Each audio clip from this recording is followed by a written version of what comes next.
Hey guys, here's a quick and easy tutorial on how to add elastic into a skirt waistband.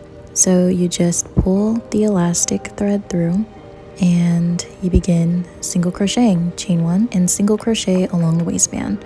It's pretty simple and straightforward, and you also can't see it through the other side for the most part.